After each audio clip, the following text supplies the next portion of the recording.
अखंड कोटि ब्रह्मांड नायक जगन्नियंता जगताधार प्रतिपालक जगत उत्पत्ति स्थिति लय कारण के भूत भगवान श्री कृष्ण के चरणों में नमन। हम कोई कथाकार नहीं है और ना ही हमारी वाणी में उतना लालित्य है जैसा आप अभी हमारे ही श्री शिष्य से सुन रहे थे।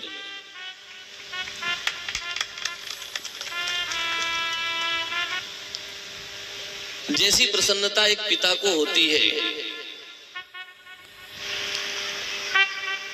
अपने पुत्र के प्रथम बार बोलने पर, चलने पर, प्रथम अक्षर लिखने पर, पहली बार पास होने पर, पहली बार उसकी सैलरी या उसका मानदेय जो भी है प्राप्त करने पर, विवाह पर, मुझे वो सारी प्रसन्नताएं एक बार में ही होती हैं। ऐसे अपने सद शिष्यों को देख रहे।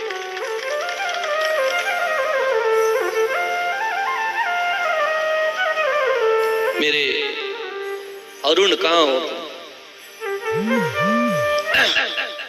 मेरा गला रुधाया है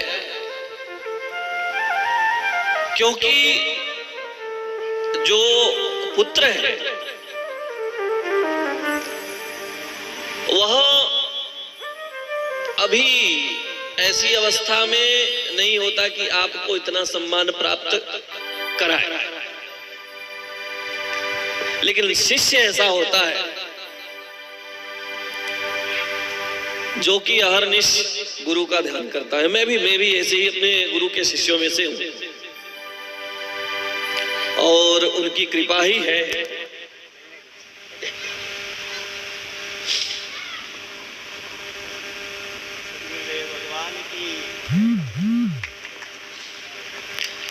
मुझे भी मेरे गुरु की कृपा ही है कि मैं ऐसे शिष्यों को प्राप्त किया।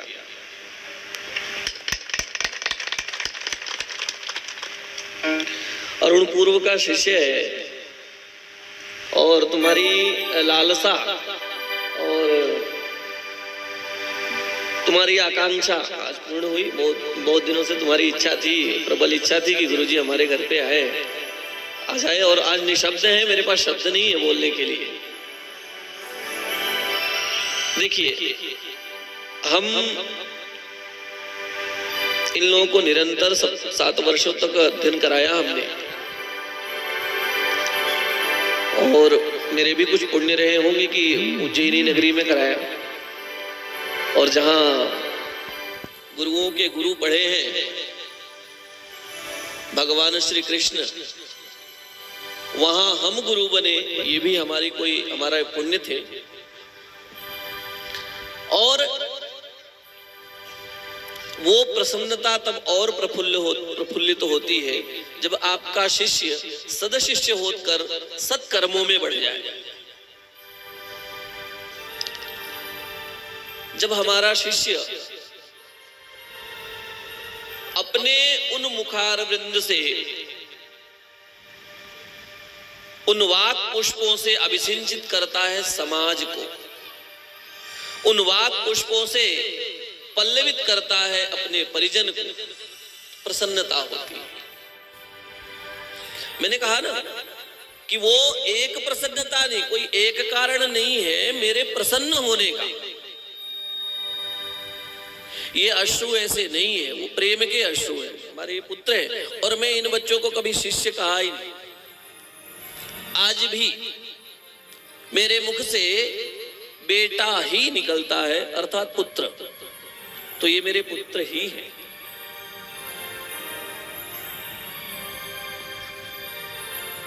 और बहुत अच्छा सुअवसर है। मैं आज 7वें दिन, आज पूर्णाहुति है और आज मैं यहाँ आया हूँ।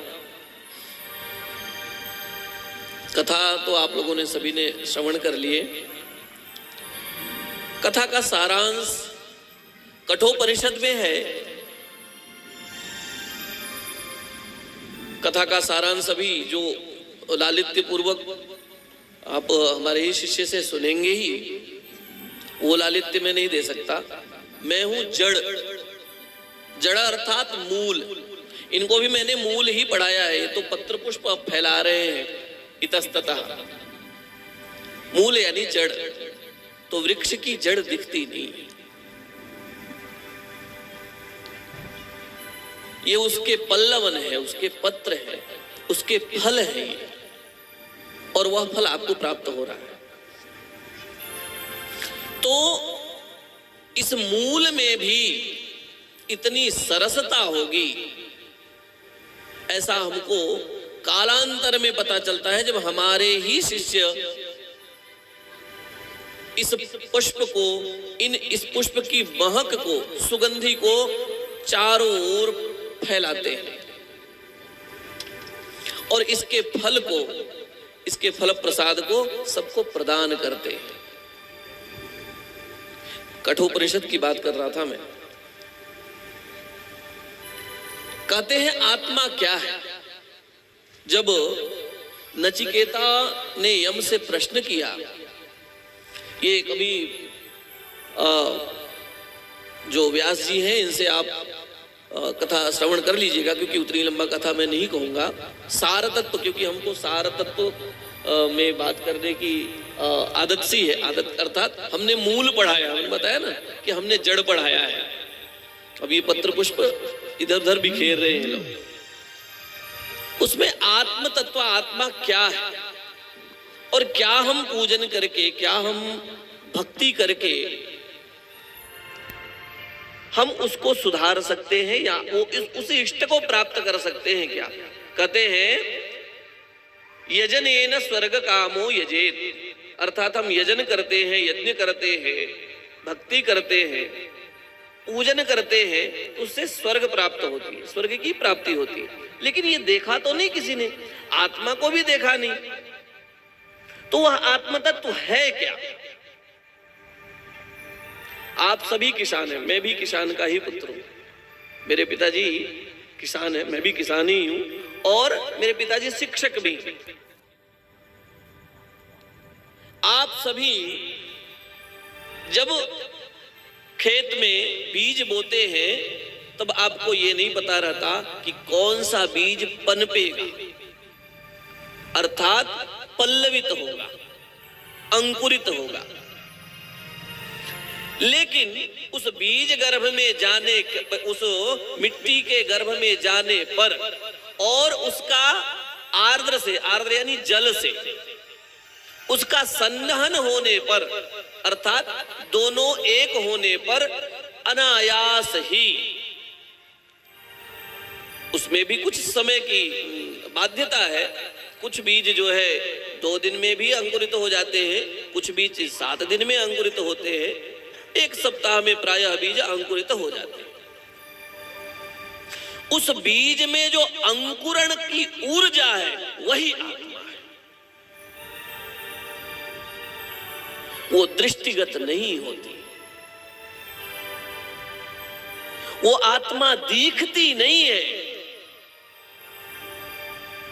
जैसे उस बीज में पड़ा हुआ अंकुरण दिखता नहीं है, वैसे ही इस शरीर में रह रही आत्मा या शरीर से निकली हुई आत्मा या शरीर से निकल रही आत्मा दिखती नहीं है।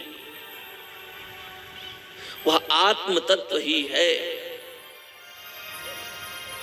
यह उदाहरण हमने बीज का इसलिए दिया क्योंकि आप भली प्रकार समझ पाएंगे। किसी शहरी बाबू को समझाने में हमें बहुत समय लग जाएगा कि उसको अंकुरण पता नहीं है कि वह बीज अंकुरित कैसे होता है। लेकिन आप उसके साक्षी हैं, आप देखते हैं उसे, और उस आत्म तत्व को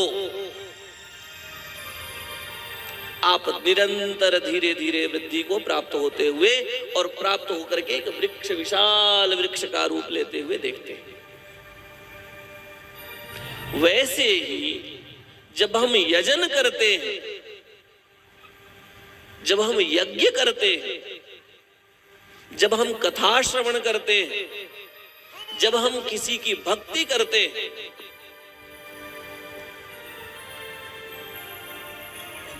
वैसे ही उस आत्म तत्व को पल्लवन मिलता है, अर्थात खाद पानी देते हैं ना गेहूं में या चने में, वैसे ही उस आत्मा तत्व को इससे खाद मिलती है, इससे पानी मिलता है। और वह आत्म तत्व ऐसे बड़ा विशाल वृक्ष नहीं बनता, वह उस ओर बढ़ता है जिस ओर परमात्मा है, अर्थात वह आत्मा परमात्मा में विलीन हो जाता है। उसी को कहते हैं स्वर्ग कामो यजेत, यानी उनको स्वर्ग की कामना मिल गई, स्वर्ग प्राप्ति हो गई। और जिनको भगवान मिल जाए उनको किसी से मिलने की कोई आवश्यकता ही नहीं होती। अभी सुदामा जी का चरित्र चल रहा था, मैं उसमें भी मेरे आंखों से अश्रु आ रहे थे और कुछ बचा हुआ अभी निकल गया। सुदामा जी को और किसकी आवश्यकता क्यों होगी, उस महल अटारी की आवश्यकता क्यों होगी, जब उनको परम धाम भगवान श्री कृष्ण मिले हुए हैं। आप विचार कीजिए मन से, यदि आप मन से एक बार भी भगवान का स्मरण करते हैं, मन अर्थात मनसा वाचा कर्मणा, यानी सभी इंद्रियां एक ही कर्म को करने में यदि निरत हो जाए वही मन पूर्वक कहलाता है। ऐसा नहीं मैं इधर कुछ कर रहा हूं और इधर मैं भगवान का संकीर्तन कर रहा हूं, वह मन नहीं है। हमारे केवल कह देने मात्र से वह मन लगा हुआ नहीं है। आपके नख से शिख तक केवल एक ही कार्य में निरत हो, अर्थात भगवत कार्य में, अर्थात भगवान के श्री संकीर्तन में या भगवान के पूजन में। जो भी कार्य उस समय का आनंद आप जीवन भर कभी नहीं भूल सकते हैं, ये याद रखिएगा, स्मरण रखिएगा। और ये क्षण सभी के लिए आता है। इस क्षण का अनुभव हम सभी करते हैं। हम उस क्षण को संभाल नहीं पाते, उस क्षण को रख नहीं पाते, क्योंकि हमारा नख से शिख तक हमारे, कहते हैं ना, हमारी इंद्रियां हमारे वश में नहीं है। हम जितेंद्रिय नहीं है, हम इंद्रिय जीत नहीं है। यदि हम अपने इंद्रियों पर, अपने पुरुषार्थ पर जीत लेंगे, उस दिन से हमें किसी वस्तु की, किसी मनुष्य की, किसी धन की या किसी वैभव की या फिर किसी भी वस्तु की कोई कल्पना नहीं होगी या इच्छा नहीं। बस हम, और ऐसा आप सभी गृहस्थ हैं, हम भी गृहस्थ हैं, हम जानते हैं, क्योंकि व्यवहार में यह संभव नहीं है। में कुछ क्षण तो ऐसा होगा समय आप नख से शिख तक भगवान का 4 बार नाम ले, भगवान का 1 बार नाम ले सके। 1 बार नाम लेने में तो 1 क्षण ही लगेगा ना, लेकिन ये ध्यान रहे कि उस समय आप केवल उस नाम को जी रहे हैं, केवल स्मरण नहीं कर रहे, केवल मुख से नहीं बोल रहे। सारी इंद्रियां आपकी उस नाम संकीर्तन में होनी चाहिए। आप विश्वास कीजिए, अन्य चीजों से, अन्य वस्तुओं से धीरे धीरे आपकी विरक्ति होगी और आप श्री चरणों में, अर्थात उस परमात्मा तत्व में की इतनी सन्निकटता और आप फिर उस आनंद में जीने लगेंगे। जैसे केवल संकीर्तन सुन लेने से हमारे अंग प्रत्यंग उसमें भाव विभोर हो नृत्य करने लगते हैं। कभी कभार क्या होता है, बहुत से लोग बनून का करता है, मन तो नृत्य करता है लेकिन शरीर नृत्य नहीं कर पाता, क्योंकि लोक व्यवहार है। हम लोक में मीरा क्यों नाचने लगी थी, मीरा कोई नृत्यांगना नहीं थी, मीरा नृत्यांगना नहीं थी, लेकिन मीरा भगवान के संग पड़ते ही नृत्य करने लगती थी। क्यों? क्यों? क्योंकि वह भगवान को ही जीती थी, चाहे वह सोई हो, जगी हो, भोजन कर रही हो या शयन कर रही हो।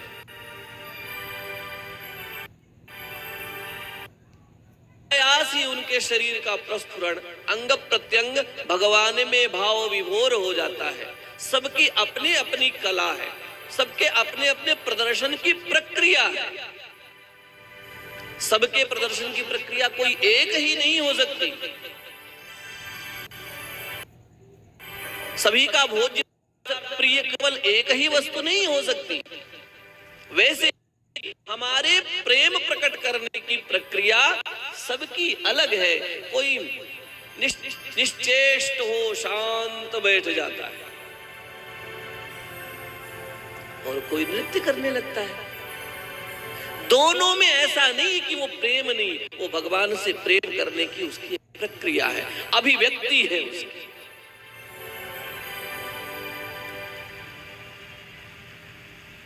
आज बहुत ही आनंद आया मुझे भी, और उस आनंद का वर्णन करना संभव नहीं है, क्योंकि हम जो विचार करते हैं, जो कल्पनाएं करते हैं, में हम वो ढाल पाए वो संभव नहीं है। वो बहुत लंबी प्रक्रिया हो जाएगी।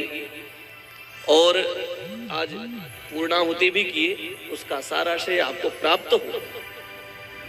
और आज कथा श्रवण का भी अंतिम दिन है, इसका भी सारा श्रेय आपको मिले, ऐसा आशीर्वाद हम देते हैं। और आप सभी उत्तरोत्तर वृद्धि करें, और ऐसी ही प्रसन्नता, ऐसी ही खुशी के आंसू हमें आए। और मैं बार बार प्रसन्न हूँ, मैं वाकई में बहुत प्रसन्न हूँ, और बहुत बहुत आशीर्वाद आप लोगों को।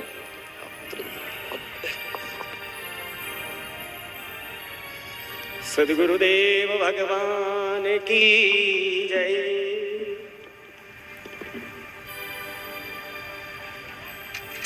जब भाव से व्यक्ति भर जाता है, तब वाणी मोहन हो जाती है। घड़ा जब तक भरता नहीं है, तब तक बजता है, तब तक बोलता है, तब तक आवाज आती है। और जब भर जाता है तो फिर आवाज नहीं आती है, फिर मौन हो जाता है। यदि आज